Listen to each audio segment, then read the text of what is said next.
ముల్లోక ఈశ్వరా మూడు కన్నుల శంకరా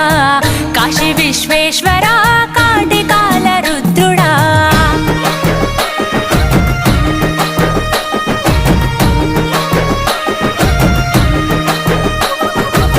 ముల్లోక ఈశ్వరా మూడు కన్నుల శంకరా కాశీ విశ్వేశ్వరా కాటికాల రుద్రుడా జంగమ దేవుడా ఈ జగతి వెలుగు నీవయా జగదాంతర్యముపై ఉన్నదిలే నీ దయా జననము మరణము ఈ సృష్టికి నువ్వు మూలము హర హర శంభో